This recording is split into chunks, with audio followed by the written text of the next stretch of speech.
Once again, folks, hello and welcome. This is going to be the second match in this best of three between HR and Navi, and I am excited to get into it and see who's going to win. I believe we've got a draft going, but welcome to Stall Ladder I-League Stall Series Season 13. This is going to decide who gets to play in Group 1, which I think is both groups really scary, but I think Group 1 is VP, OG, and oh, maybe Vega. So yeah, that's pretty strong team. Let's jump right into it, folks. Once again, I'm going to be joined by Scant the moment I actually unmute him. And you can see we've got some stuff underway. SF ban, I think that's valid. You don't want Radiant to get it. These are very different bans than last time, though. So I got something confirmed. Sorry, I'll go back to the draft now. But I chatted to Dirk because I remember having this conversation with him when I casted with him, and he confirmed for me that Llama is actually Ivan. The player whose nickname is spelled phonetically English, you'd say Uber, U-B-A-H, Okay. but it's pronounced Ivan. And he's the other one. He and Avorst were both said to be standing in for HR a couple weeks ago, but Yola is actually Ivan. It's not Avorst. 5 seconds So remaining. we can just like settle that once and for all. I don't know if there are people still disagreeing about that. Oh, Wow. I know we were excited to see Havost maybe, but not here it seems. But there is a Beastmaster, and that's pretty exciting because it's a hero that some teams pick quite a lot, but we don't see it like in the mainstream that much at the moment. I mean, No-Tail's been playing it for OG all the time, and there's a couple other teams that like to pick it, whether it be the off lane, the mid lane. But with the starting picks of Bane Elemental and Beastmaster, that's a lot of single 10 targets seconds catch, remaining. like focus, disable, control, and it's 5 certainly seconds something that I remaining. think they were lacking in the previous game. Yeah, I also Reserve the time. only thing that maybe confuses me a little bit here is why it's picked up so early. I feel like Slaughter was still in the pool. It could be that they're picking this over the Slaughter for their off lane, but it does feel like Beastmaster, as you said, since it's not so popular, not something people are so on the lookout for, you can get it a little bit later in your draft. Yeah, I mean, these arguments are like eternal arguments when people are watching drafts, right? So like, why pick the hero that you could get later in your draft early on? Well, one reason is that you might not want to reveal any of the other heroes just yet. Another reason is you might not be sure which one you're going. So it's complicated in a draft. There's sort of competing reasons for picking heroes early on or late on. So I do agree that they probably would get the BM later, but I think there could be good reasons for them to pick it early as well. 10 seconds remaining. Darkseid Tusk though on the side of Navi is just like I mean, last game I said 5 Viper seconds about remaining. is disgusting combo. This is another disgusting combination. Very possibly going to be the dual aggressive lane and one that's extremely difficult to deal with. And I feel Radiant like, team regardless, back. I mean, Navi could have gone for the Tusk Slaughter or the Tusk Doxia, both really strong openings. No, I wouldn't quite say they've gotten away with murder in this draft, but they're off to a great start, and they have a lot of Navi's opportunities turn to because they've ban. picked up a Doxia. The Ember is banned out this time, which I think is a really great play from HellRaisers. Obviously, there's a lot of synergy there. But even without that, they've got plenty of other AoE heroes that they can decide to pick up, and I don't know, you can even go 10 for something like the seconds Lena remaining. mid here, just because she can get so many more good Light Strike arrays off. 5 I seconds like remaining. Artstyle's choice of Darkseer here over the Slaughter because I think that Darkseer works really well against all these single focus Reserve heroes. time. You know, like the way that a team with Beastmaster and Bane want to fight is they want to pick off specific targets and then everyone focuses them down, but that kind of forces you to bunch, and then Darkseer blinks in and that's the end of you because you've been using these single target spells and suddenly you're all caught in the same AoE spells. Yeah, it's it's rough. I'll words as an advantage. I feel like Beastmaster is such a great hero, and Vision in Dota, it received a bit of a nerf last patch, you can argue, or heroes that give vision.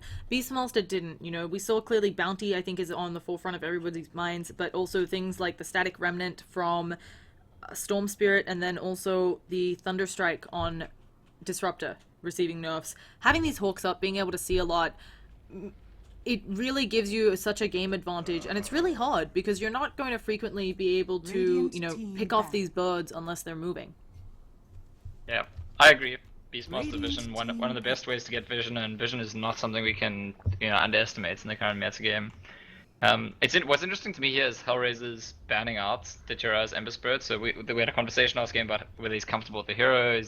Is he going to have a good game or not? I think he actually had a very good game, Navi's turn and I to think that pick. to give it to them in combination with the Darkseer is maybe just a bit too worrying. So I respect the ban, and actually the Juggernaut pick from HellRaisers here starts moving the draft in the direction of something quite similar to what they had last game for me. Juggernaut Beastmaster together suggests that they might do a kind of group up and pseudo semi deathball plan, which is what they went for last game. But at some point they just like it stopped 10 working. They seconds lost their remaining. momentum, and those kinds of drafts typically fall apart when that 5 happens. seconds Now, remaining. this draft, if it goes that direction, might not, because a Juggernaut is not a Viper. You know, your Viper Reserve kind of like time. loses its purpose if the game stops being that it wants it to be often, whereas a Juggernaut can also just become like a very big carry. So Yeah. I think it's maybe a bit more versatile. Also, depending on how these fights go, if Navi can make sure the illusions are out before the Juggernaut gets off that ult, there's going to be a lot of nice targets. At the same Radiant time, team this pick. Jug in lane, we've all seen it before, you know. Maybe he's up against that Darkseer, he manages to kill off the creep wave with a spin, that's another thing.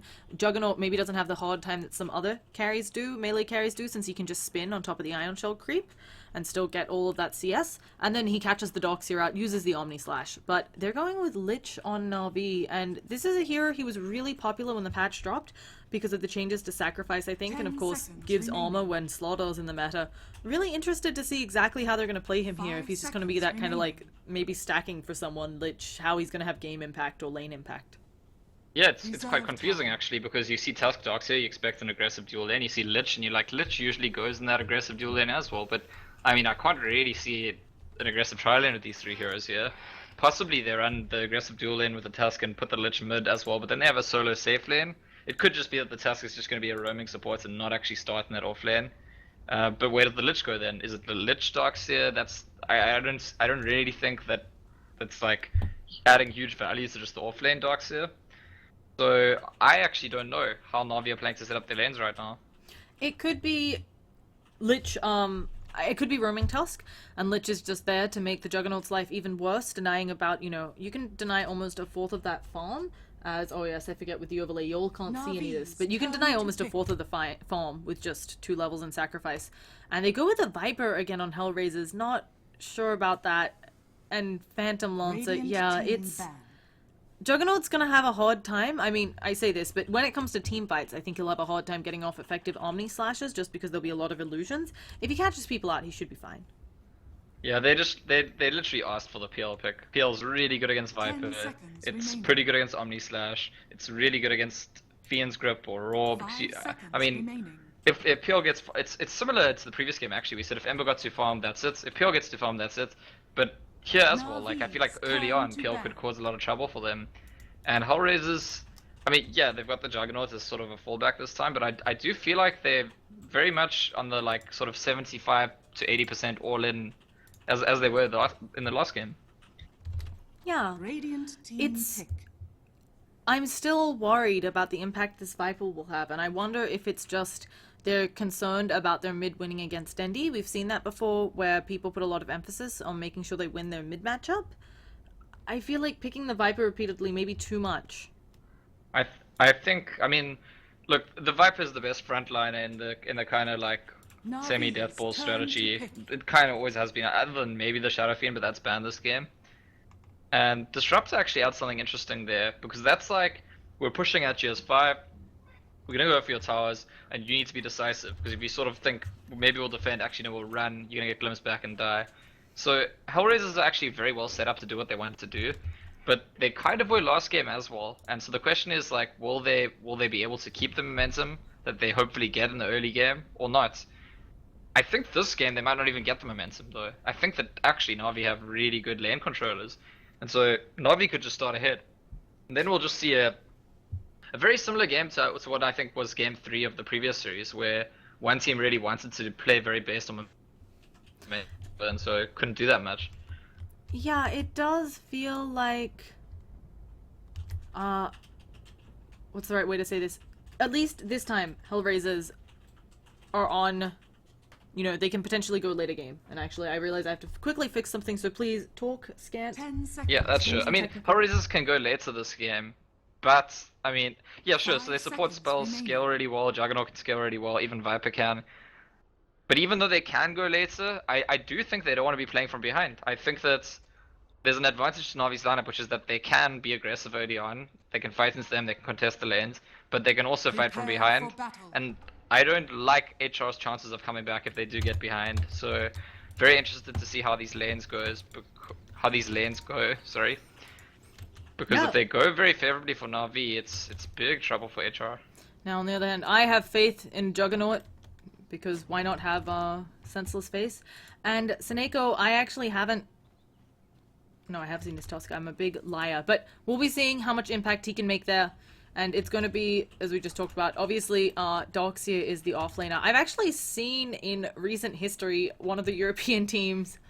Oh, who was it? It was one of the big names, too. They ran a support Darkseer, and it was...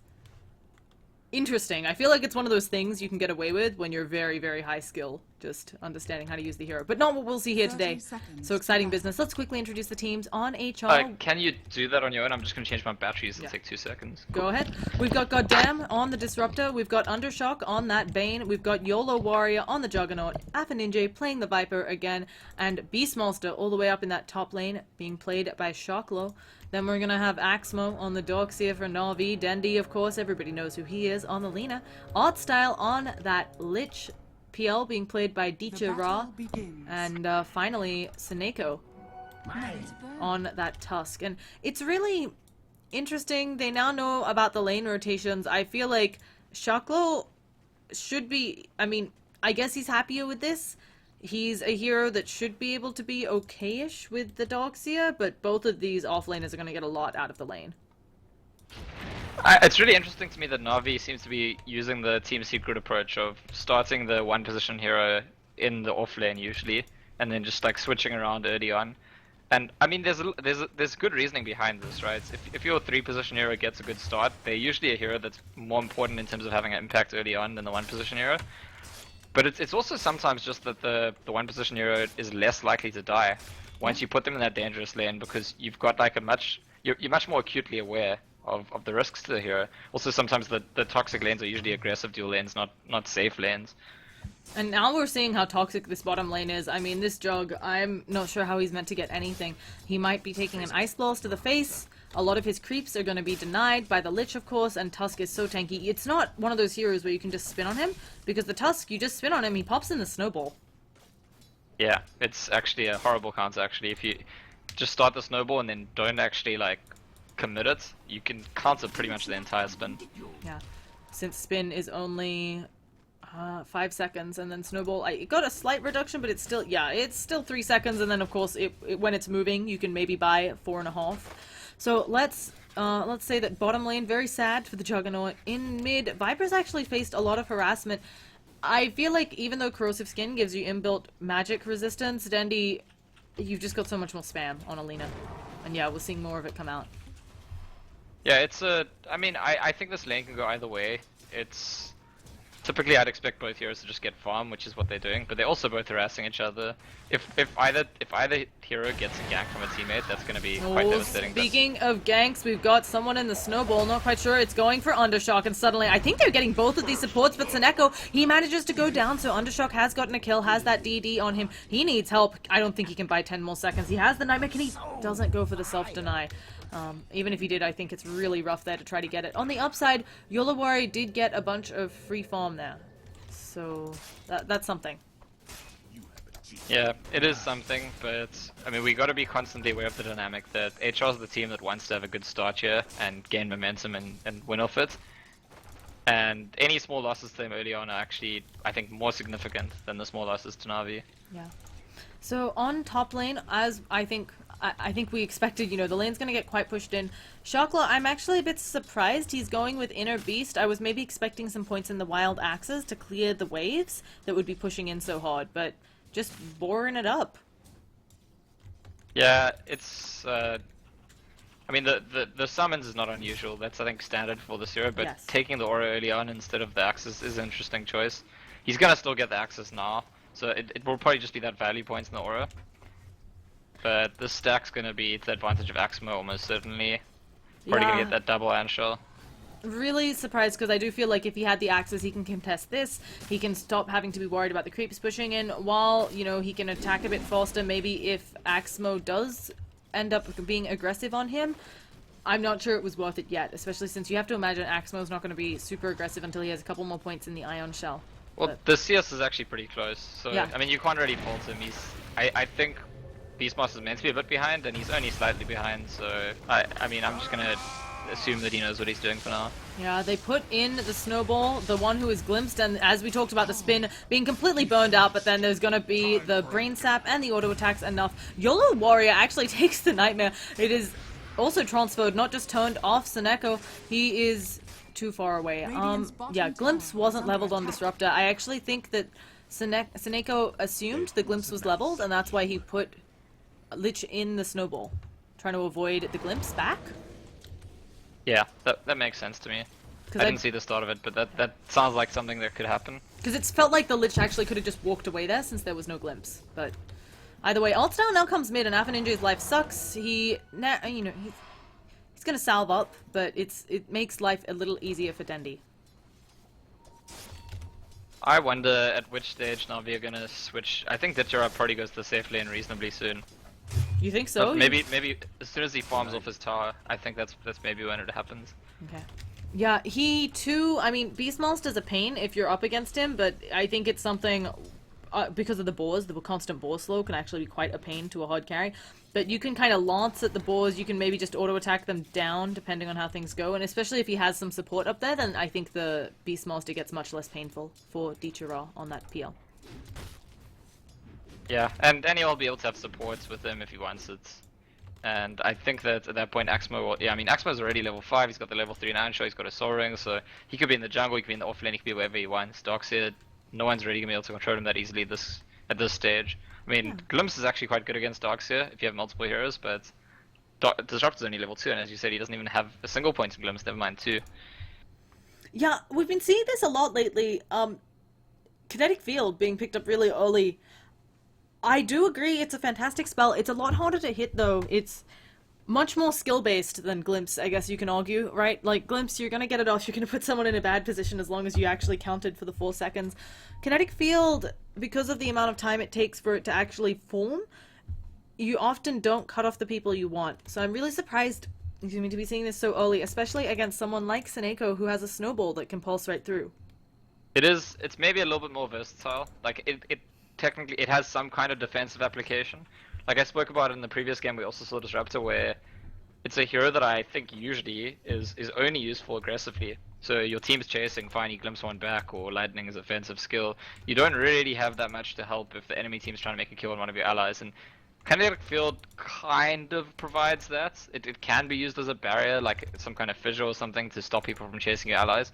So maybe that's the kind of like, it's a tricky lane, there's a lot of fighting happening, we might need that defensive capability. That's the best explanation I can think of. Okay.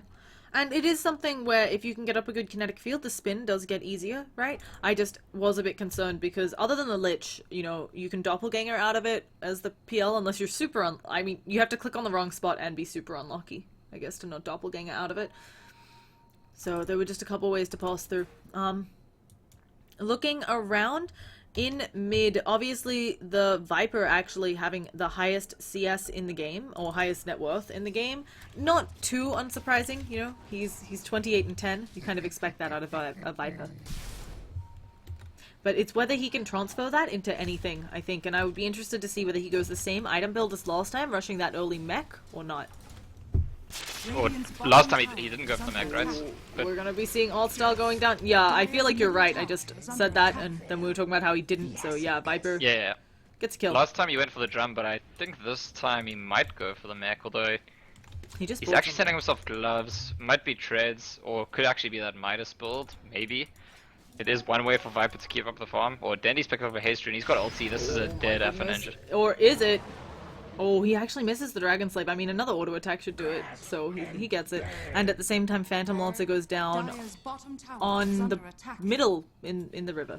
Okay. And with Phantom Lancer going down, Dendy trying to make something happen, but he has no mana, so just gonna wander away. I wouldn't be opposed to Viper going for the Midas. I feel like he is a hero who he also doesn't farm well. He's another one of those heroes similar to Husker. You don't get a lot of your farm from killing creeps. You get it from killing heroes. And if you're not killing heroes, you're in trouble. Under attack. Yeah. I was about to say, I'm surprised that PL keeps going back Oh, bot. we have an engagement up top. Shaklo is dead. Goodbye. Maybe gonna lose his board too? Animal cruelty? No. Ball gets away. Well played. You were gonna say. Yeah, I'm just a bit surprised that Na'Vi keeps sending Ditchera back to the bot lane. I guess they know at the moment that it's only against Juggernaut, but I think that 1v1 Juggernaut can maybe bully him a bit.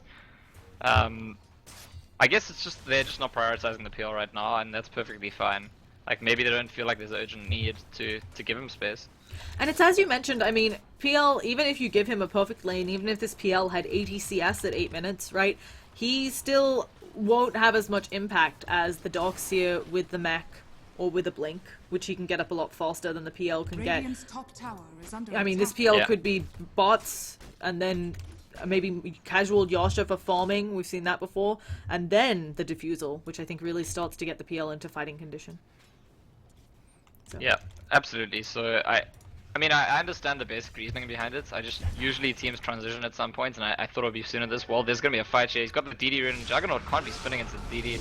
Oh gosh, they get the one more auto attack, but at the same time they have lost Tusk, and now Dichira, he needs to get out. He actually used the doppelganger offensively there. We've got a buyback on Tusk, realizing somebody needs to help out Dichira. Can they get more? Axmo is here, pops up the surge, but he's being body blocked by a lot of things. And he needs to chase ice shots. Oh, they catch them both in, and goodbye Shocklow. And he vacuums them back into the horrible ice shots, and well played, I have to say. Often early buybacks, not nearly as effective as that one. Well played, Seneko. Yeah, Radiant's very good middle buyback, tower very is good under justification for it. DD rune also doing a lot of work, I have to say. Juggernaut spinning onto PL, usually PL's running away or dying, but turns it around, takes out the DD, just starts attacking, and Juggernaut's the one who had to run away there. Ends up dying anyway. Well, we're gonna see another pause. They're trying to fix their ping, I guess. Are they like living together or something? Like, I'm just surprised that I mean, it could be that both of them, they could be at like the same cafe or something, but Yeah, they might just have the same internet service provider, or like, and then it's giving issues to the server. Or I did not believe that Navi was in like boot camp or anything right now, so I was just a bit surprised to see kind of 3 of them DC together. Yeah, I'm pretty sure they're not. They might be at Internet Cafe. I'm pretty sure there isn't any kind of like official boot camp. I don't think they've even finalized the roster. Yeah, they have 3, So- technically even alt style, so I don't believe, or at least for this tournament, the roster that we were handed is Seneko, Dendi, and Dichira are kind of listed as official Navi, and then of course they're allowed to have 2 stand-ins, and the ones they have been playing, alt style has been there pretty consistently, and I've seen a few other people play as well. I think I've seen mostly Axmo, but I think there was somebody else maybe a week ago, so yeah, that is their official roster for this tournament, and I do not know any details on what we'll be seeing further. It's interesting, the skill board of Artstyle and Lich. It's quite an unusual one, actually. Maxing out the Nova with, I mean, what's normal is getting the 1 point in ice armor, but it's almost always one. Because if you only have that 1 point in sacrifice, you actually run out of mana reasonably fast. You aren't able to just like constantly spam people. But it does mean you have that higher burst potential when the fights happen. So yeah, I guess neither here nor there. Once he gets to level 6, he's gonna have the level 3 Nova and the ulti, and that's gonna be insane burst damage. So there's certainly an argument both ways. Yeah, it's also really interesting. I feel like going for less points in that... Less points in the sacrifice also doesn't help against the Juggernaut. I mean, it's not like his farm is stellar. Its bottom lane has been rough for everybody involved down there.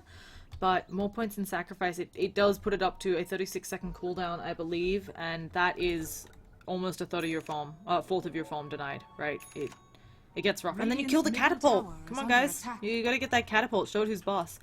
So...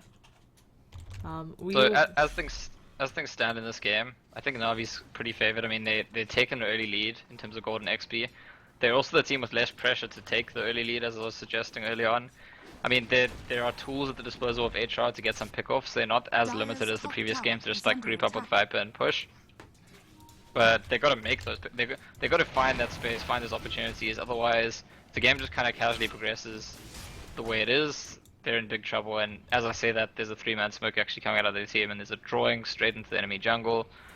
There's no Fiend's Grip yet, but there is a Roar. This is actually really scary. I mean, they don't have a Hawk leading the charge to give them vision. They only see 2 on the bottom lane. You could be running headfirst into 3. I mean, you can assume maybe that you'll get the jump, but oh, Dendi. He's in their pointers, and they have Glimpse active, so Dendi in a lot of trouble. He hits the Light Strike array, but the Hawk is giving them vision. There should be a Glimpse back. They're actually backing out, realizing that there are going to be too many TPs, and there are 4 collapsing on them. 5, actually. Goddamn's going to be the first to fall. Warrior's Punch up on Shocklow as well. They throw out the Lich ulti just in case they needed more, and Beastmaster gonna fall. So yeah, they hang around too long. Like as soon as they see Dendi, it's either commit to killing Dendi or run away. You can't sort of like stand there looking at each other, get hit by the stun, consider keeping going, because you gotta know the enemy team's all coming at that point. yeah, I agree, and it's definitely something where I feel like, as you said, HR, they've realized they need to make something happen here. They need to make sure that they're ahead come mid-game, and they're just having trouble finding that lead or finding anywhere that they can get that. They're falling about 2,000 net worth and 3,000 experience behind now. Which, as you said, it shows in the levels. All of the heroes on Na'Vi have ults. We are severely lacking in them on HR. They're only level 4 on this Bane. I mean, no Fiend's Grip, trying to go for a gank, really ambitious. Dire's bottom tower is under attack. I start to worry for HR. They Dire's bottom tower. Like, they got the bottom tower. It's something. You're trying to be positive. Yeah, and it's. I mean, it only took 3 heroes, didn't take all 5 of them. They do have this capacity to sort of group up and push. They've got that, and Beastmaster's building into Necros that'll help as well. They've also got the ability to make pickoffs. Viper's actually gonna run straight into Licha, and that might be a unusual form of pickoff, but a pickoff nonetheless.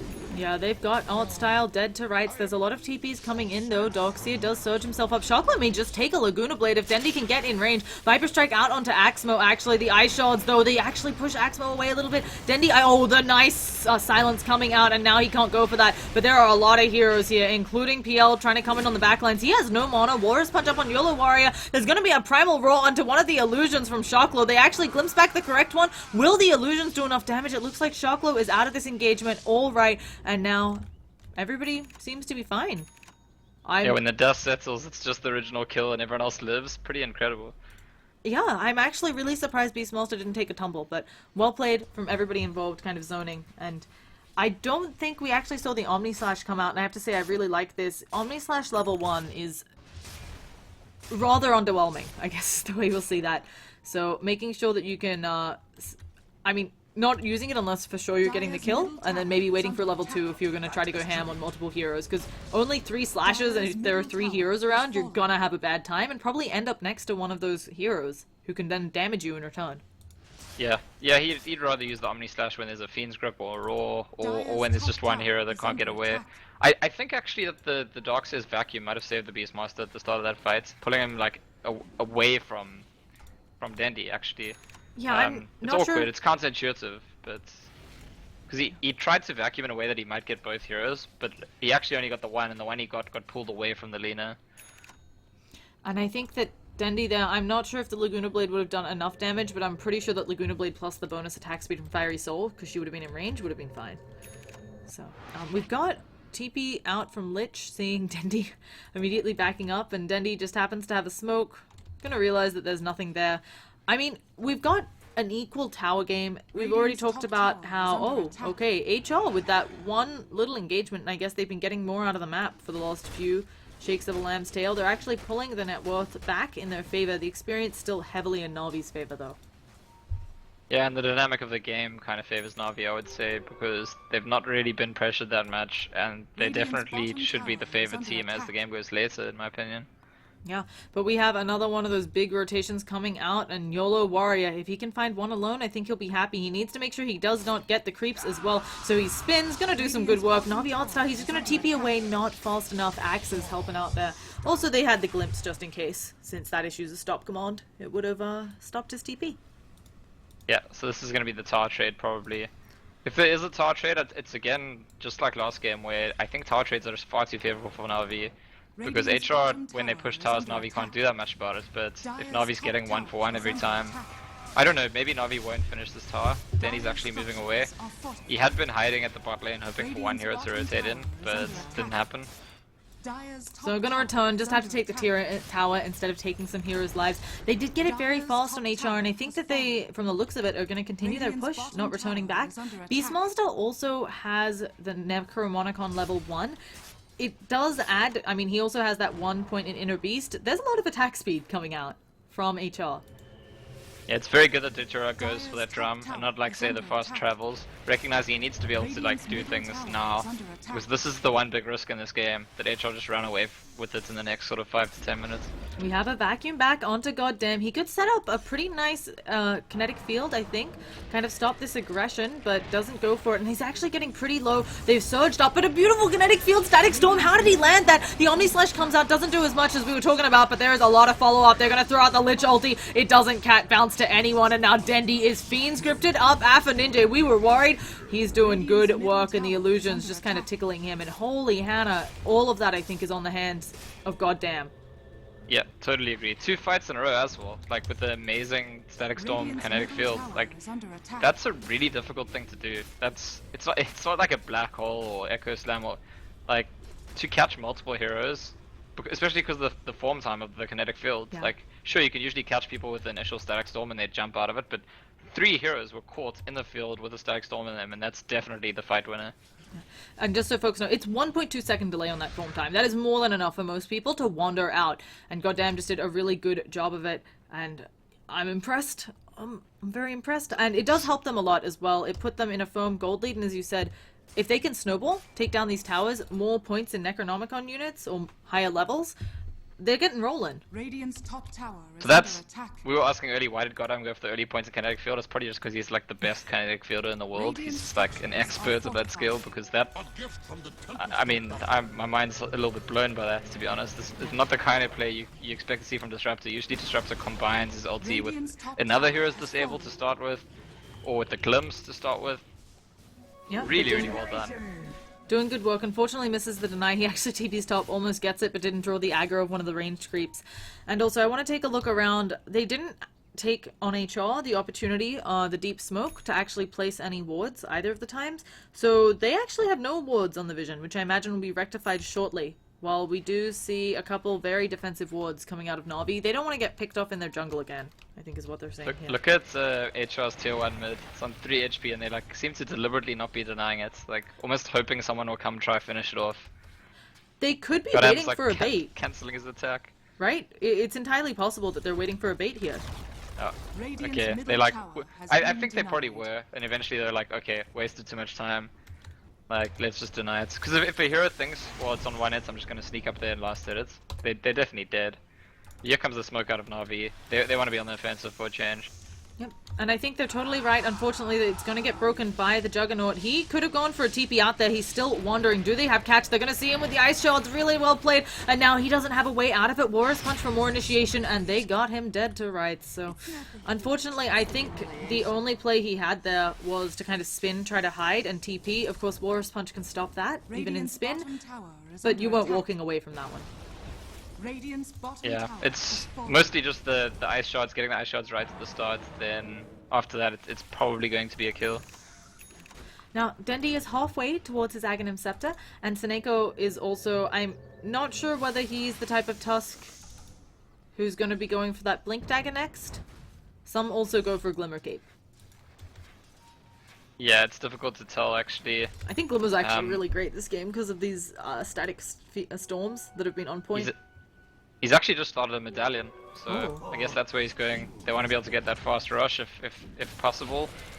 And also probably going to just build into Solar Crest, which is very useful against the enemy they're against. Yeah, but looks like Seneko, as much as he might want that false medallion Fiend's Grip, it's going to delay his gold a lot, and Seneko going down Oh, he finished. slowly but surely. Yeah, oh, he did finish it in the base? Well played. Yeah. Good buyout, friend. Also, Guardian Greaves are finished on docks here, so this is gonna help a lot, I feel. Obviously, there's a couple of things it can purge Dire's off, top but tower is I under think attack. mainly just the aura. I mean, this is a scary team to play into. Shocklow being full. Oh my goodness, another kinetic field static storm. Dendy TP'd right into that one though, and he's gonna go down. And I think if they put their minions on the tower, Shocklow could get something done here. He actually uses the primal roar onto art style. Do they have the damage with the urn? I think they do. They get the kill. This tower is in deny range though. The boar not gonna be able to kill it off. Oh god, I'm just gonna die too. Oh, that's unfortunate. Please don't die. Goddamn, we love you, but no, it looks like he is going down, as you mentioned.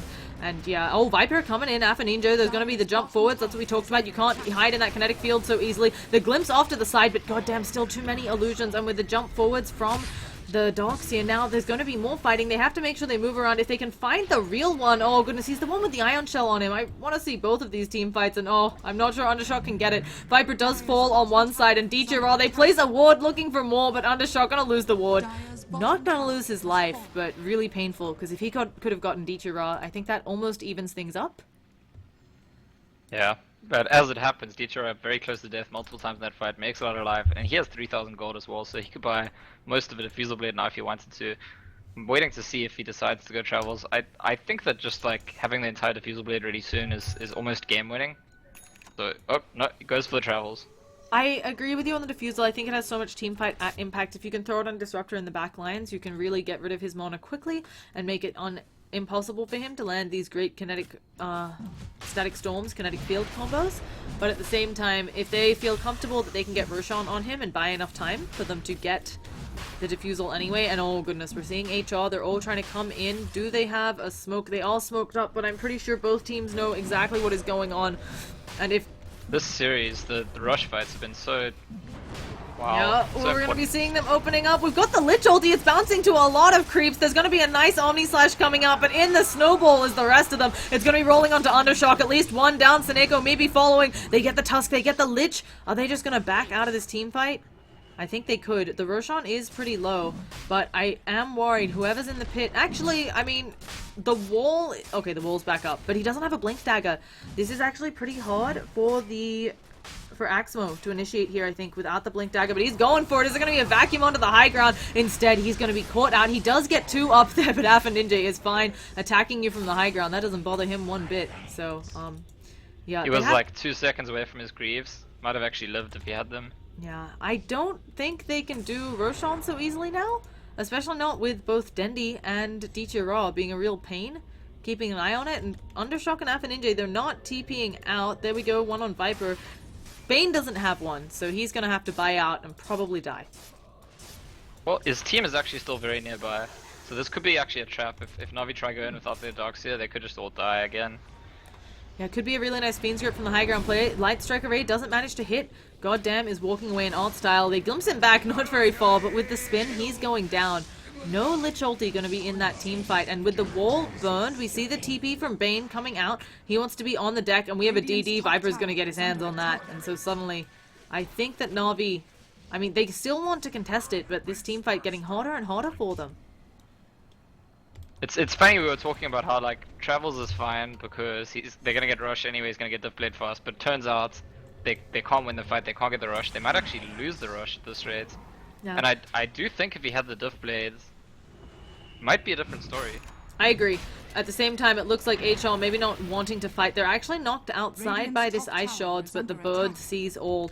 And we've had Disruptor TP away, goddamn now walking back, he just wanted to make sure they weren't taking damage on their top tier 2, and Na'Vi also backing out, so nobody gets the Roshan.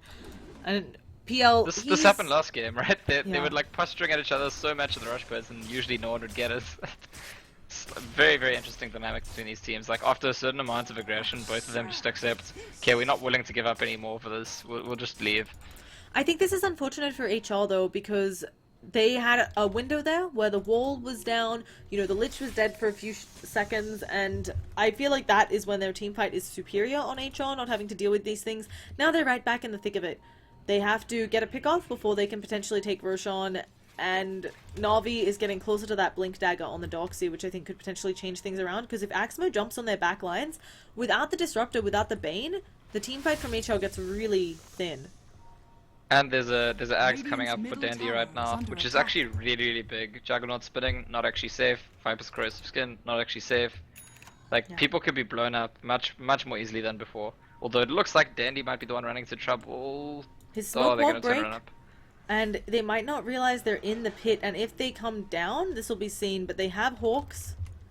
Oh, they're actually using the Hawk over here, and now here they come on the lineup. We've got Dichero leading the charge. He began with a Doppelganger, a Static Storm, finally a bad one coming out. They've got nobody in this, and now they may need to actually back out. The wall is down, the vacuum doesn't hit anyone either, so that spell is down for the, like, 36 seconds or whatever that cooldown is, 28 these days. I think maybe both teams want to disengage, but we've got Viper, he's caught in a bad position. They have Primal Roar still on Sharklow. They've got the Omni Slash, it's bouncing around to no one pretty much. Seneko, he's gonna be taking a lot of damage as he gets Fiend's Grip. DJ Raw is still around though. Doppelganger's to the low ground, looks like he's gonna be able to get away. Dendi has that Laguna Blade, just pops the Juggernaut, and I think both teams, they probably want to back out on this, but maybe...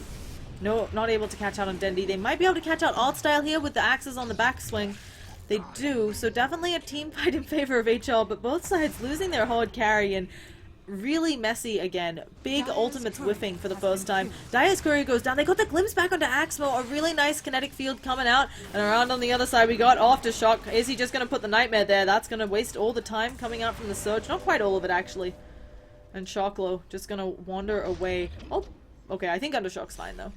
So This is some great messy. Dota to watch. This is, I mean, it's messy, but it's because there's this kind of like weird, unstable equilibrium where each team keeps trying to like one up what the next one's gonna do. Or Ben's. He might not be Laguna fine yet. because yeah, there's no Laguna. So again, a little bit of an ambitious play, but definitely something where with Fiery Soul, can they catch out Lena here? Dendi again caught in the kinetic field. They don't manage to kill off the creep in time, but there's another Static Storm making up for the last one. Unfortunately, the kinetic field was gone, and Dichero, he's going to wander away. They should be able to get the nice bounty off of the ice shards, but as you said, good Dota, messy Dota, good Dota. I like it, and we're also getting a pleasant game that actually has a lot of kills, I have to say.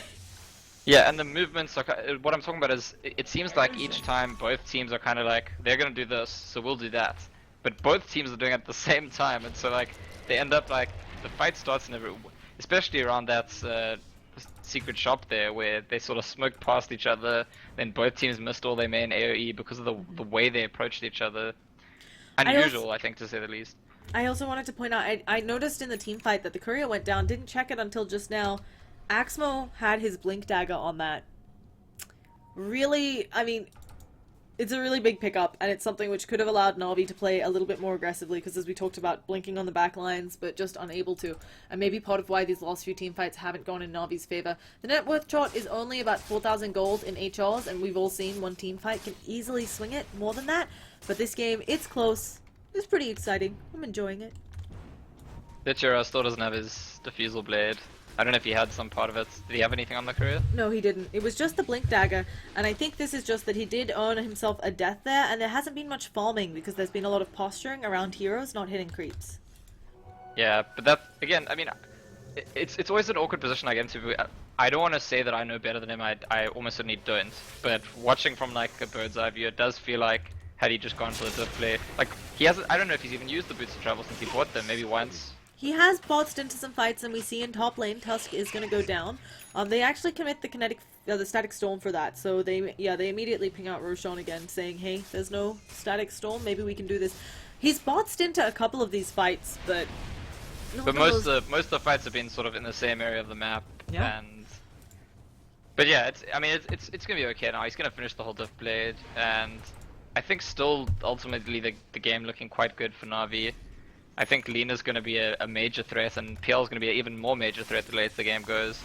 And I don't really feel the same about Juggernaut or Viper. I definitely feel like there's Viper... so much to deal with them. Yeah. He can scale, but this game, his Omni Slash, I mean, last team fight, his Omni Slash 8, I think like 15 PL illusions, that was about it. So, it's rough. But Roshan, still a point of contention on the map. He has had an opportunity to heal all the way back up. Looking very healthy. How did what? Oh gosh, Undershock has a casual BKB. And you know, it just happens. Sometimes you get it. Dendi in a lot of trouble. Will he be able to get out? No, they managed to make it latch. They still need to actually damage him down. He has a lot of armor right now, below 20% health. But the Hawk tanks the Lich ulti. That was ridiculous. Undershock's gonna go down now because as we talked about the Diffusal Blade, it's online. Wow, BKB ban, but I mean maybe a bit too excited about the fact that he has a BKB because sure he caught out Dandy, but the backup to actually deal damage to kill Dandy wasn't there. And Fiend's Grip's not going to do the trick on its own. And this again, another thing that might just open up potentially Roshan. We've got everybody and their mother checking this Roshan pit constantly, but this allows DTR, just because of where the wave was pushed up to, he can farm a little bit. And while it's Necronomicon level 3, just picked up on the Beastmaster, I'm not sure that it's enough to deal with all of this, especially when an illusion might kill it, and then you don't even get that lost will damage, I think it's called. Yeah, I gotta say, I think it is a bit strange that again, for the second game in a row, we see Alpha Ninja, Viper just not go for the mech at all. I mean, I alluded to earlier that there's arguments against it, like, it's not as good as it used to be, the cooldown's very long. But I do feel like when you're having all these sort of 5v5 situations, your team doesn't have a mech, the other team has entire Guardian Greaves. I think that's a really big deal. I think it was, I'm not sure who, I think it might have been S4. Some really good Viper player said a couple of months ago that it's like you can't play Viper without mech, it's just like a part of the main reason you pick the hero. And certainly Miracle has been like the Viper to watch recently, has been rushing it, sometimes even before boots. So I'm kind of on the lookout for these fights like where a mech would have made a big difference. Radiant's I also top want to tower is point under out, attack. we were talking about how rich the Bane is. This Disruptor has an Aghanim Scepter. Wow. Yeah, wow is the right word, right? These supports are so rich, and Dire's it's huge. bottom tower Aghanim is Scepter under on the attack. Disruptor. The Phantom Lancer is going to be in a lot of trouble. Dendy's in a lot of trouble. He can't Yules and burn the duration. You can't... Darkseer doesn't have an opportunity to heal people up if he's caught. I'm not sure they'll be able to get it. Oh, and speaking of Dendy, goes in, aggressively uses that Yules. Aftershock is... Oh no, the Static Storm completely whiffing and nobody going in it. They have to get out, and another BKB, a long one, used by Undershock. You know, I'm so happy I didn't say anything because I was about to say we should change the emphasis to this Disruptor as an Aghanim Scepter because he's been so good with his ulti and field, but the last two they just haven't been that good. And if he was getting the ones that he got so early in the game with an Aghanims, it would be like fight over as soon as that happens. But last two Static Storm Kinetic Field combos just not hitting the spot at all. Yep. So we're going to be seeing Dichara getting his farm on. He had 3k gold a little while ago. No. Also, the Juggernaut has a lot of money. Oh, he might be in a lot of trouble as well. As we talked about, he can no longer just spin out of danger, but he's going to need to stop that stun from hitting him. There's still the Walrus Punch. It connects. There's going to be a stun, but no, Static Storm is available here. Let's see what they can do around. Oh, we can see the vacuum back. Not quite enough. Yola Warrior. If he has enough time to heal back up on the side of this team fight, maybe they can re-engage. No ults were used, and the Static Storm only on cooldown for 21 more seconds, but this is what we were talking about, and I wouldn't be surprised if Juggernaut just buys a full Scotty. I don't know what he bought. It's on the courier. No, he's going for a Battle Fury. Yeah. I mean, wait, Illusion Clear. Yeah, it's Illusion Clear. It's also going back to the farm. It's like, I think recognition that the way this game's going, because the fights are not dictating the game, it's gonna be it could be a bit more drawn out. So I think it's the right choice. Like, partly to clear the illusions, but also just, he needs to be able to keep up. Yeah, and I really agree He's gonna with... run into... Did they just get Roche? Yeah, I think they just get Roche. I mean, there were too many fights going on around. I don't think anybody wants to fight into that Static Storm, etc. Also, it's really rough here. I feel like if you're the Juggernaut, you need so many things. How do you deal with a PL effectively? Cleave is one way, you're going to at least get rid of those illusions, but you're suddenly going to have no mana, and you just really need to make sure. I mean, Scotty tanks up, gives you some damage, maybe not as much damage. I'm trying to think of a different option that you could really go. I mean, I think a long time ago, maybe Jugs went for Abyssal or something, the Basher build, but yep, it doesn't Jugs feel great still, here. They still get Abyssals. I mean, it could be his next item. You're right, it doesn't really feel like the item to me. But it's mostly like he's right at the top there with the PL and the net worth. Oh, there's gonna be a vacuum. Oh, the Laguna Blade just eats through him. Yeah, and that's because they gave Viper the Aegis, and all of a sudden Juggernaut's like, hey man, why couldn't I have the Aegis? Yeah, it's just really rough here. I mean, looking hard for HR. They do manage to get off a nice Static Storm. Dendy not able to use his Yules here. He's gonna... Oh, he's in the Snowball! What a save. He should eventually go down, but now he's getting the Yules off the Lich ulti. It is bouncing. There's a Fiend's Grip onto Seneko. They still... Where is Dendy? Oh yeah, he managed to go down finally, and holy Hannah, but goddamn will pay for his insolence, and I don't think Undershock and Alpha Ninja have a good way to deal with this PL. He is just taking over this game, and Undershock is just going to give him the Nightmare and wander away. That's should gonna die be... again. Yeah. I mean, can Undershock do anything here? They even dropped the wall on Alpha Ninja. Very unfortunate. He's gonna go down. So what happened to Dandy in that fight was pretty incredible. I was watching. the snowball plus the self-heals immediately after Yeah. meant that there's enough time for him to blink Dire's out. bottom He still tower managed to is under die, attack. unfortunately, because he turned to cast the spell, but that's actually a really nice combo they have in their strategy. Anytime Even just the top puts snowball should do it. Oh, that if it's... could be enough. Yeah, yeah. But then that requires him to kind of sit on it for quite a while. Yeah, that's a good point. That's max snowball launch time does make it so that you can get the blink off, but obviously snowball plus Yules. Yules is just shy of blink dagger damage time since you can Yeah. blink. So So that's a guarantee. and Dendy's going for, I'm assuming, a BKB. I mean, as long as he's not on the static storm, I think this is golden. Yeah, there's a lot of like annoying spell stuff happening. So why not? I mean, I don't think there's another Ogre Club item he could be buying. you never know. Casual? No, it's not. There's no, I think, reason to get a Heaven's Halberd against the lineup on HR.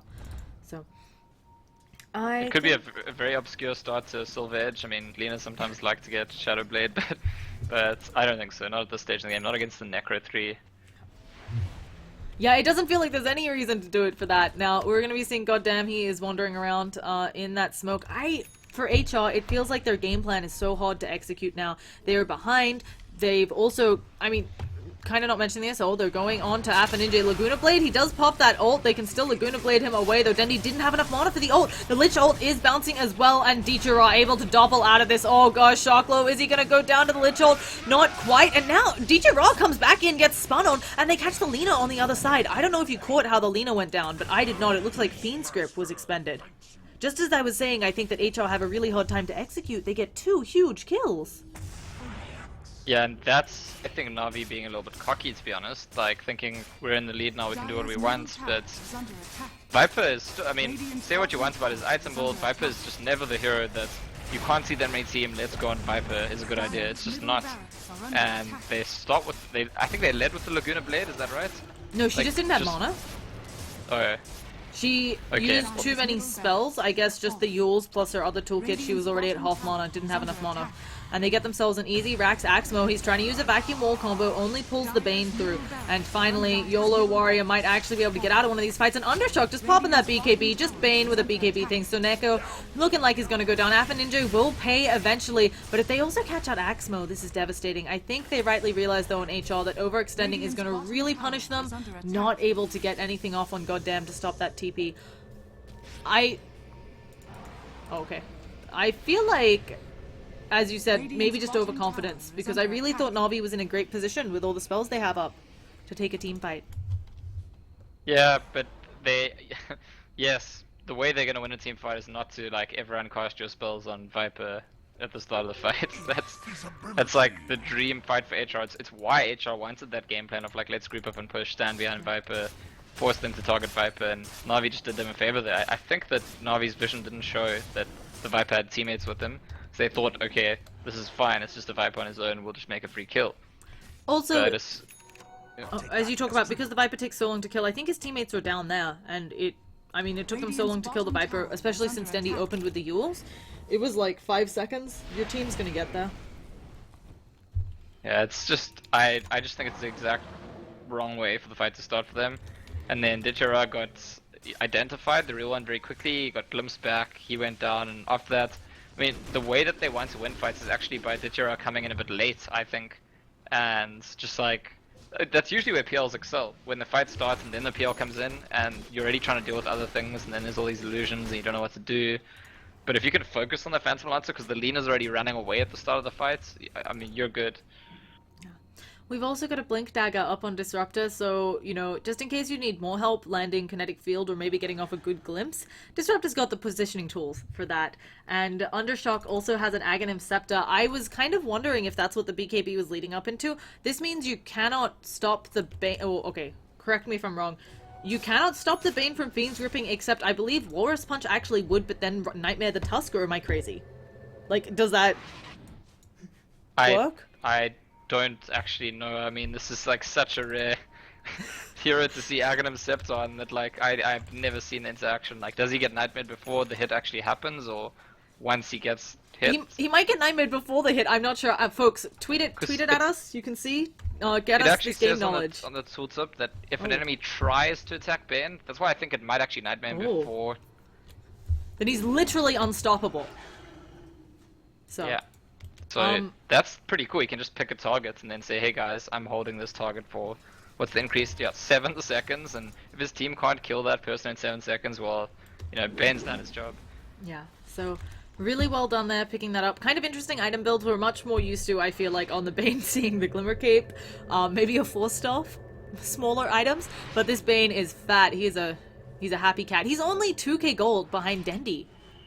That's really It also, surprising. by the way, so the other interesting thing about Bane Aghanims, I mean, it's again, I don't know, it's really unusual build. You don't see it very often, but it increases the mana drain, which is not usually spoken about on the skill. But if it's a 7 seconds, 10% mana drain, that's actually, if you do that to someone at the start of the fight, most of their mana's gone, even if they didn't die. So it's I think he it's can't going to be Laguna very Blade. significant.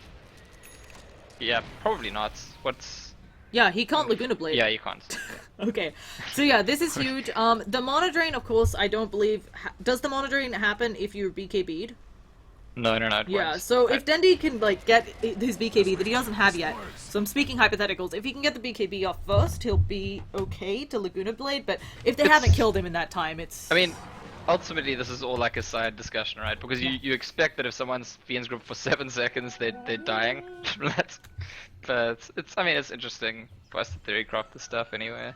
Yeah, very exciting. And YOLO Warrior, he's going for the Basher, maybe eventually an Abyssal Blade. It's a bit rough here, just because you gotta find the right PL, but he can also just use it again on Dendi. Can be the okay. He's trying to backdoor that. The ball's helping him out. Very cute up there. He finally gets it, but they're also going to be working on bottom, and they get them around the same time. So they're now trying to siege up high ground, and they don't have any sort of thing. How long? Okay, Aegis is actually a relative, slightly shorter than average spawn time, so they might just put some pressure on this tier 3 and then back to Roshan. It's all about the Darkseer here. Darkseer can make or break this fight, I think. If there is a 5v5 fight, I don't think there's any other hero on the side of Na'Vi that could win them in the fights, but Darkseer very definitely can. Yeah, he's also picked up a Ghost Scepter, and I have to say I really like this. Obviously, Omni slash all physical damage, as is most of what Viper's going to be throwing at you that actually damages you is his auto attacks, so you can deal with those somewhat reliably. And stuff like, I guess you might get killed by the bull. It's that stage in the game.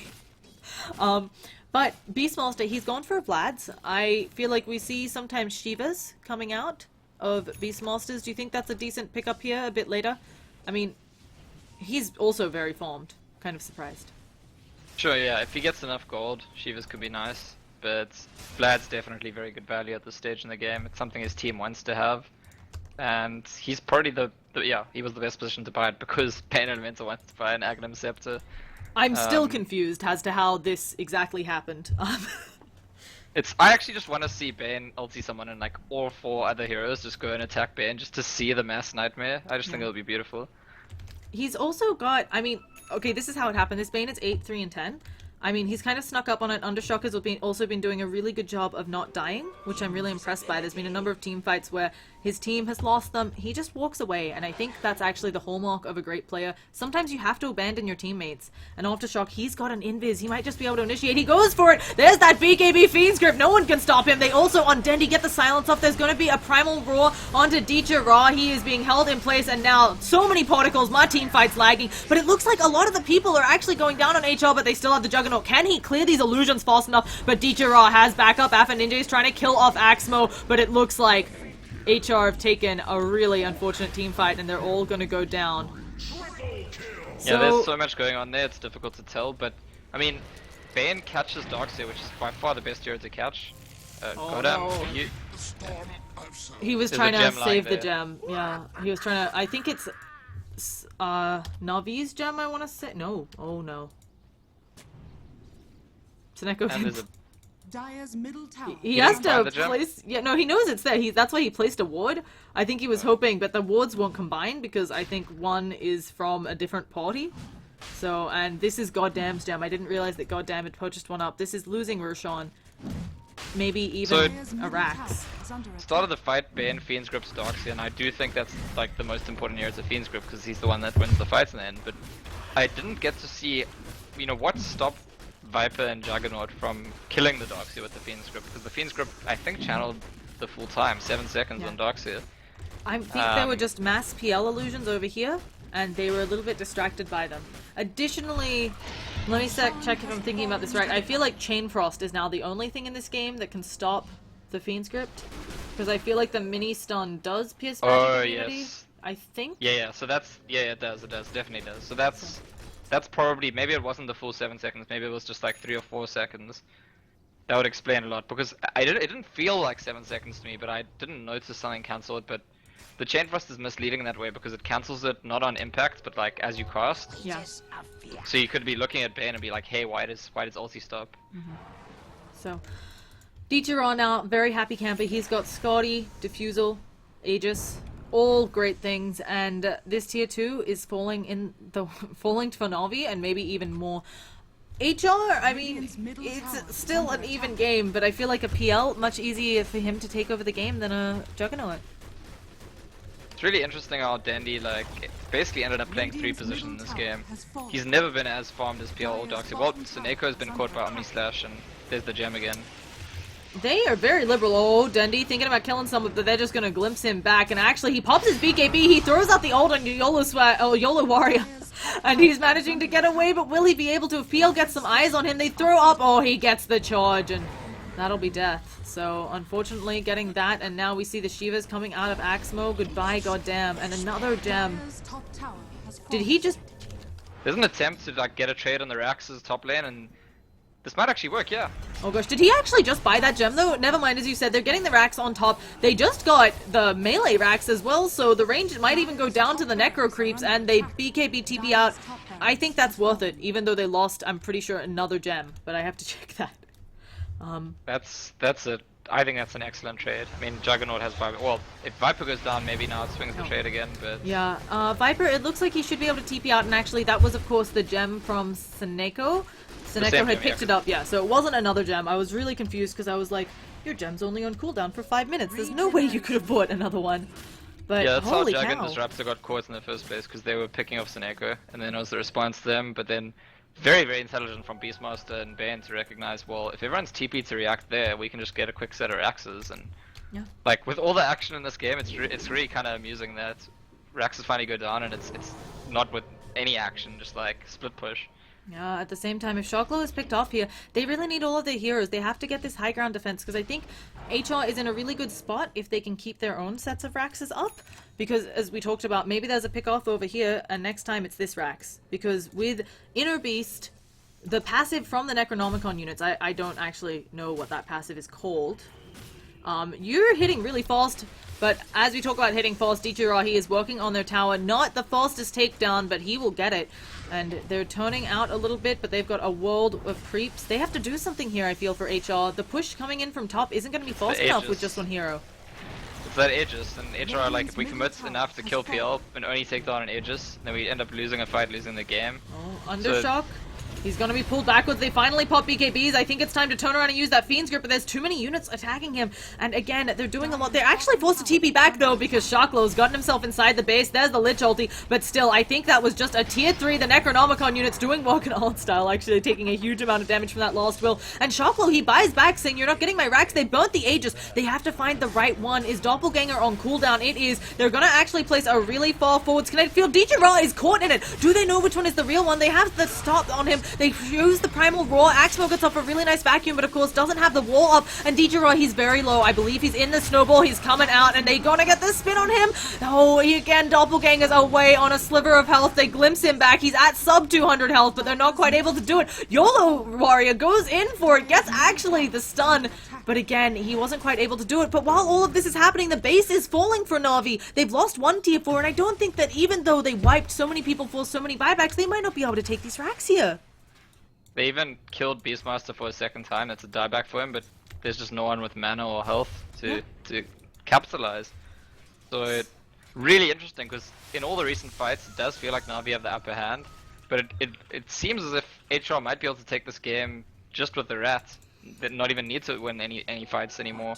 It's a very close thing, because obviously if Na'Vi wipe HR, it's not going to matter that they've lost 2 sides. They could just go straight for the throne. But I don't know. They've forced what 1-2 buybacks so far. So yeah, I guess the next fights it'll only really be Juggernaut who's buying back. Juggernaut. So if Na'Vi get a big fight, they could be okay. Both Juggernaut and Disruptor have buyback, and I would almost say here, my Seneko, bad. there's bots level 2 coming in. It's gonna be hello Dichiro, but they already used the Walrus Punch, and then after BKB, there's nothing to stop. That's a big mistake by Seneko. I think that's definitely a kill if he saves it. I agree, and that's also got to be painful emotionally, opening with the Walrus Punch and then realizing that they have a way out. So many people in this game have bots. We see YOLO Warrior going down bottom. Holy, I am impressed and disgusted by the rat play. No, I actually really enjoy when teams do this type of thing. I think something I love about Dota is the fact that you can win team fights and still lose the game. Like, it's a very flexible game. The objective is always just get your opponent's Ancient down. And yeah, there's lots of ways to win Dota 2 game. So, I really like this. Now, I do think they're in a precarious position, as you mentioned, for HL. They only have buybacks on Juggernaut and on Disruptor, albeit Na'Vi don't have a lot of buybacks either, but I feel like they're not in the position that they need them because these team fights have really not been going HL's way. It looks like HR are just 5 years pushing the lane, gonna try and force the last 2 axes. There's an Abyssal Blade now on Juggernaut on the way on the courier. They could just throw Monta Necronomicon creeps. I think that is enough to get at least the range racks down, of course having less armor and less health. This is tense. This is really, really tense actually, because Na'Vi have the tools to take a big fight and then just like march down a lane and push. But HR definitely have the tools to finish off their axes, and Mega Creeps or something else. I don't know if Na'Vi went through that.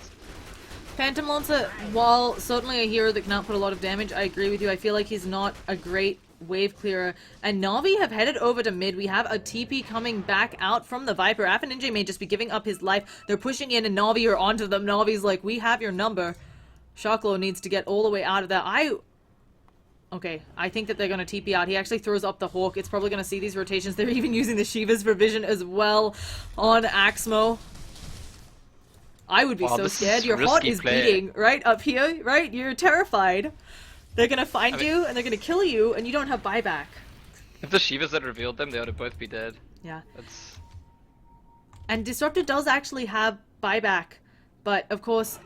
Beastmaster used his recently. They know exactly where he is. Oh goodness, he's gonna go in on them. He's actually trying to kill off Alt Style. Not quite sure if that's the exact pick that they want, but they're buying time. Is he gonna TP out? Ridiculous. Completely ridiculous. They get out. This the abuse of TPs this game by HR, like the number of times they've just TP'd out because there's nothing that can stop their TP. I mean, the Viper one wasn't even the first one, and now it's just happened again. Yeah. Navi's got to be really frustrated when they're just, that close to making big kills so many times, and it's actually a TP that stops you making kill. It's also something where I feel like HR, just because they have the Hawk, while Na'Vi we're seeing bots level 2 coming out on a number of people, they have always on HR got the easier rat play. Because they can Hawk in, or one of those creeps, and just bots to it. Whereas Na'Vi, yeah, they can do the same thing. You can always pick up a Helm of the Dominator, smoke a creep, get it in your opponent's base. It's just so much harder when you don't have an inbuilt one, right? So, not a unit like a Hawk that turns invisible half the time. So HR are pretty split at the moment. If Na'Vi were to actually just charge forward at that top lane, they could probably make some kills. I mean, people have been TPing out, but there's a Hex on Darkseer. And I think if Darkseer and Lina and PL are all together, that the target who gets Hexed is definitely going to die. Now let's actually do a quick look around at items because I feel like a lot of game has happened. The game has slowed down. We've got bots on Lich and a Vlad's. That's what this Lich is rocking. Seneko has a Blink Dagger and a Solar Crest. Dendi, they're looking again, they're searching, they're not going to quite find Undershock, but they might have his number. Axmo manages to get the vacuum, he immediately pops the BKB. Do they have a way to TP out? He would! Oh, but they're so close, he actually uses the Fiend's Grip. Can anybody touch him? Everybody's nightmared up. He's finally turned into a piggy because the BKB wears out and Undershock is taken out, but guess who's knocking on their front door? He's got the creeps there, and this damage onto the racks, it cannot be gotten rid of. Shaklo is going to fall. He needs to focus his creeps on the racks again after the glyph is down, but his creeps may have been destroyed by the Lich ulti bouncing. It doesn't actually get them, and they're gonna get quite a bit, almost killing off Seneko.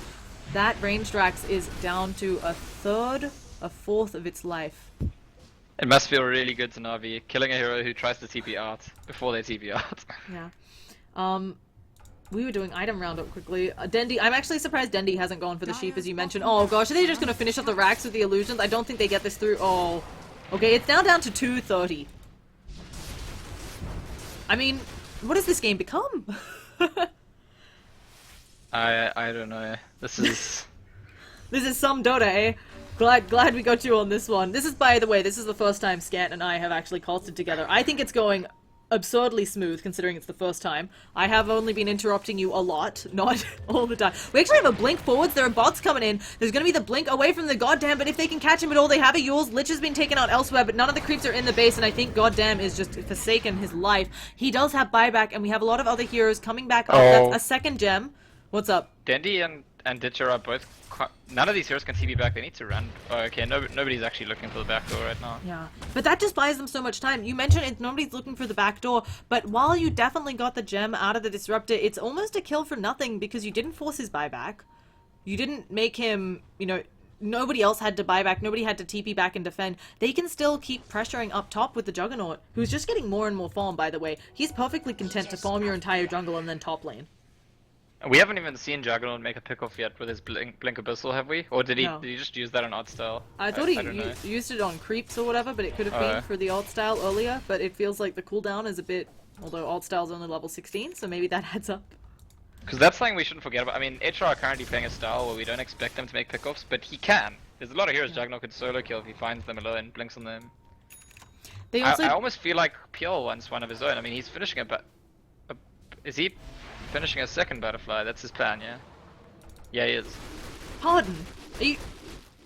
Okay, so, that's... I believe it checks one for evasion and then the other. Yeah. So But you can flutter with one and not lose the evasion, right? Because you're not fluttering with the other one, or do they both get activated? No. I think they'll both be deactivated. I'm pretty sure they will. Because I know... But it's for the agility and for the evasion. Oh gosh, they're catching the Beastmaster and Shocklow. No way out. Slowly but surely, Na'Vi are getting the picks that they need. I am actually a little bit surprised the pings come out. I would think a ward up there would be something they'd go for, but now we have bots level 2 on Juggernaut. He's consumed a Moonshard. The rat is about to become real. And they're chasing Undershock across the map. Maybe Dendy gets this, but again, they've been drawn away. We can see that there is casually Illusions pushing up the wave. Roshan being taken by Na'Vi. There was a stage in this game where, before they started going for these backdoor plays, where HR had 10,000 gold lead. And it swung back, and it's now 5,000 to Na'Vi, and I wonder, like, I mean, it's part of the strategy, throw yourself in buildings, like, you...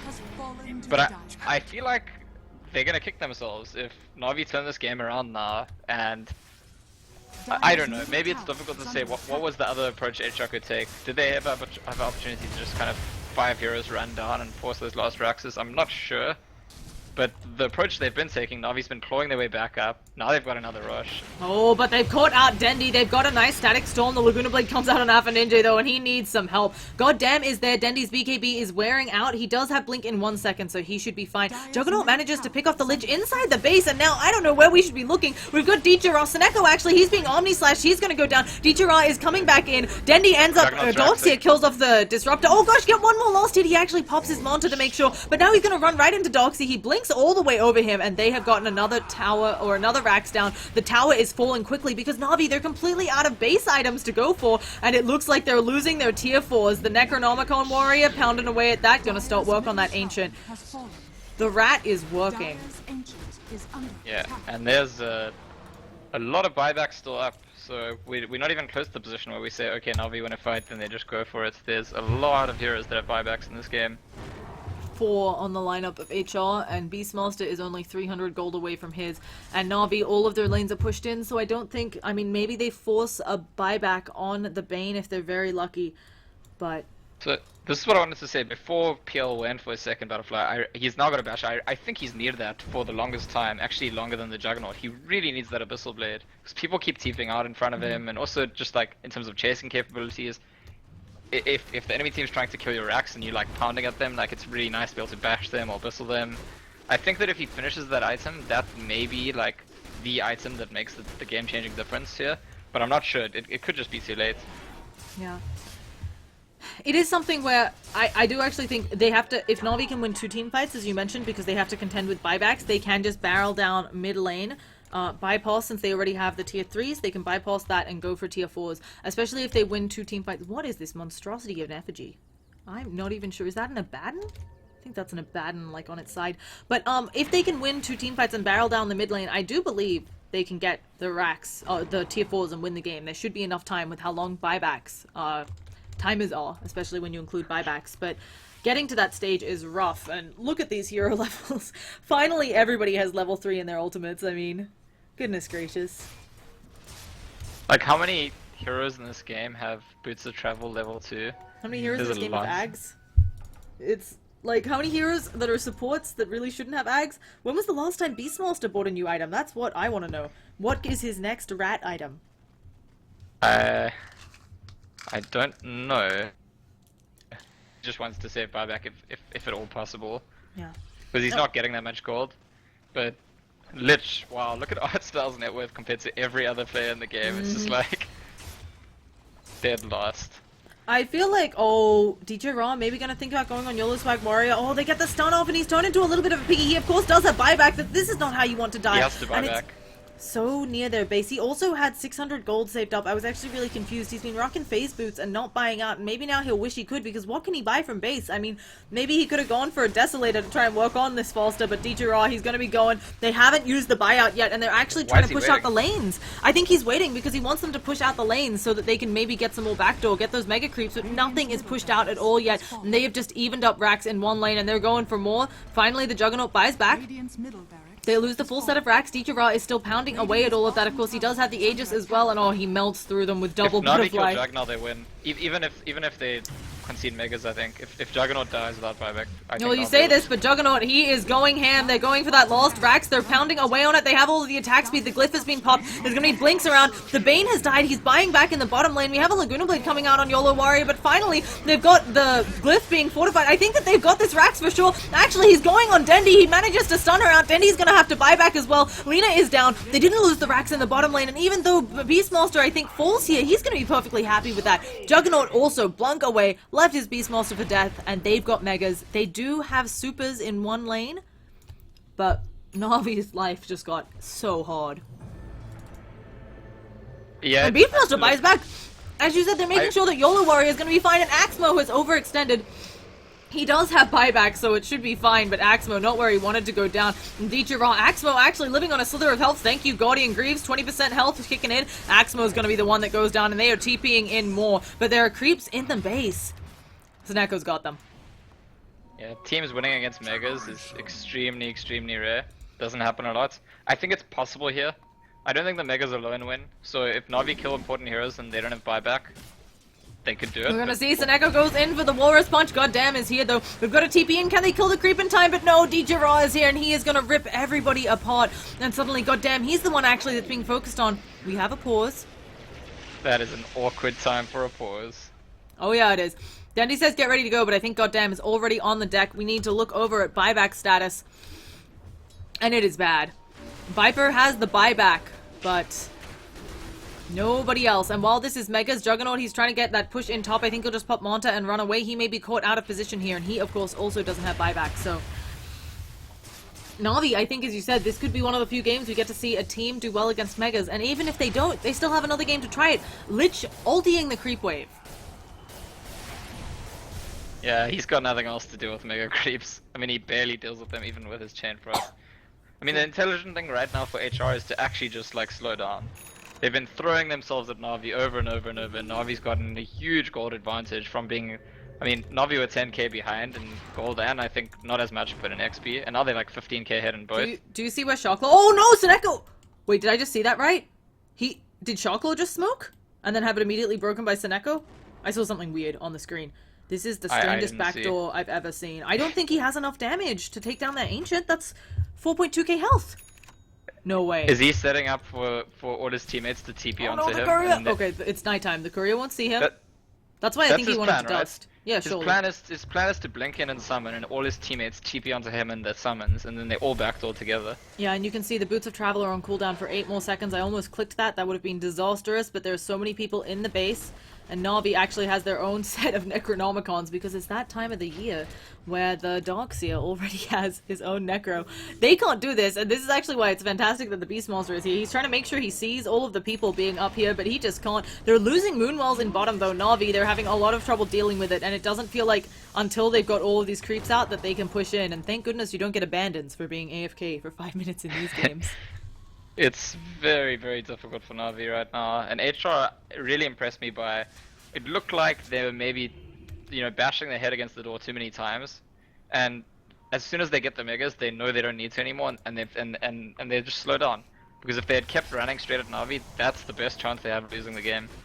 Okay, Artstyle has just blown the ult. 4 members of Na'Vi are coming back. And also I wanted to point out that Artstyle has picked up a 62-minute bracer. A 62-minute bracer. That's You gotta gonna do save what you from gotta mega do. creeps. Right? It's extra tank. This is... Okay, was Lena checking for something? Or was Dendi just casually getting more fiery souls up? Oh, they Yeah, know that he's fiery soul. there! What? Oh my goodness, Shocklow, he's gonna manage to make it out.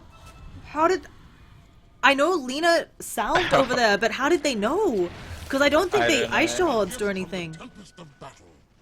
I have no idea. But I love that Artstyle Observer ward in the corner there. That's... I mean, they need it. They do need it, I agree. Okay, how does this game end? Let's... It ends in 2.5 minutes when the Radiant heroes all have buybacks again, and then they just go and... That, Do you really they think they can probably should be able to. Do you really think they can take down the Ancient? Oh, goodness. I think they could probably...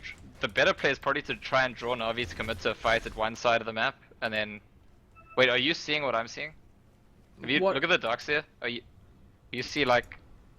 He's got like... Oh yeah, he's hellfire burning. following him Yeah, around? yeah. Welcome to, we're 64 minutes into the game with a game involving a lot of particle effects.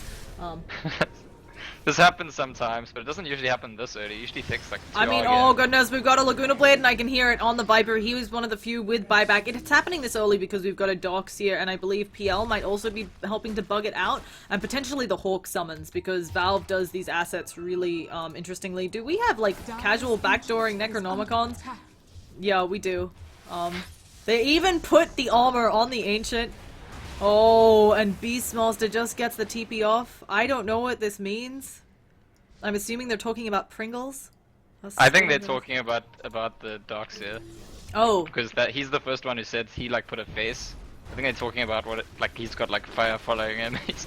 Oh, it even shows up in the other view. That is exciting. But yeah, I think he's got like the entire Dire Ancient following him. It's good stuff. This is what I like to see in my Dota. This is not at all. Yeah, it's... Sauron's eye is watching him. So, Juggernaut has gone back and purchased a 10-second BKB. While this is going to, sorry, no, like, he never had one before. I'm not pulling a Lumi here. We're going to be seeing a team fight, though. There's going to be a snowball onto that BKB unit. Can Undershock do enough here? But we're seeing the Omni Slash bouncing around. It hit on a lot of creeps. Viper buys back. What is the plan? Beastmaster is just going into the base. Everybody's nightmare up! Oh my goodness, that was ridiculous, and they're TPing back in. The BKB Aghanim Scepter doing work. They were all nightmare up. We're gonna be seeing... That's a quad Beastmaster. He doesn't have buyback. He's Yeah, definitely dead. Shako is gonna be down for a while, and while they catch him, they've still got Megas to contend with. Yeah, this is the... I mean, you This have is 3 enemies beautiful. dead. None of them have buyback. But there's mega creeps, so... I don't know. Like... If there weren't mega creeps, this... I think Na'Vi just win right now. If it Oh, was of just course. One racks up, but... And unfortunately for them, the buybacks are coming off of cooldown as you we see- speak. Do you see Dox here? Now he's got like light from heaven and bats following him around. Yeah, the bats are like an old Halloween asset or something. Good times. It's just What's that Doxia l- things. The light Also- from the sky and... Yeah, that's actually the Ancient. So look into the Dire Ancient. Like, when it explodes, that's what Doxia has above him, I'm pretty sure. I see, that's... that's more...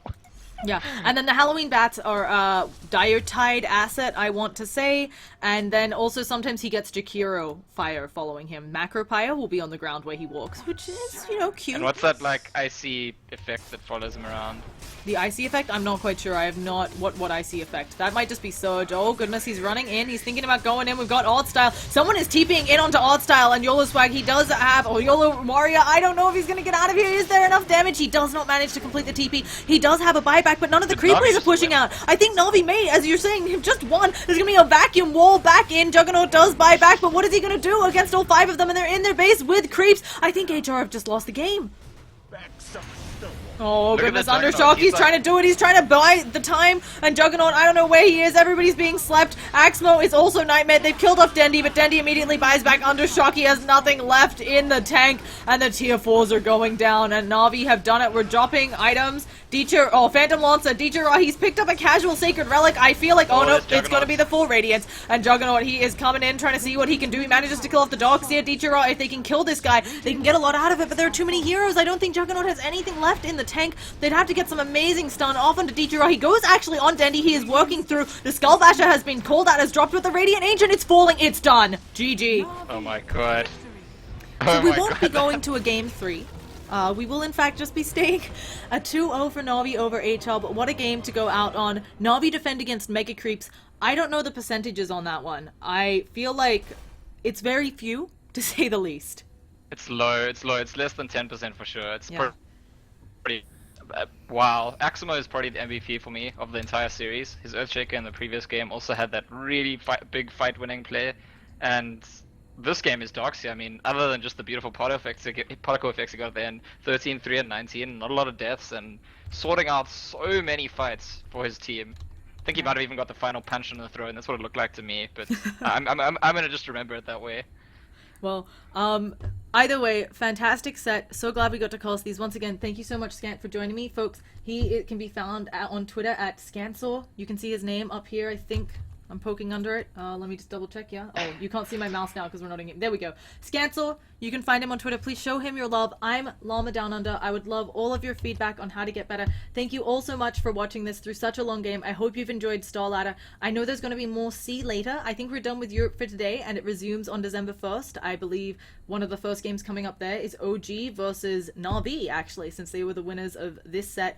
And yeah, Na'Vi are going to be the ones going on. Again, thank you all so much for watching. I hope you had a great time, because we certainly did. I hope to cast with you again, Scant, so I'll... Yeah. Had a good time, thanks. I'll try to find you some good games so you can cast with me, and I hope everybody enjoyed. Let's go to some words from the sponsors after that... Oh, okay, only a 68-minute game. So, thank you all. Peace out.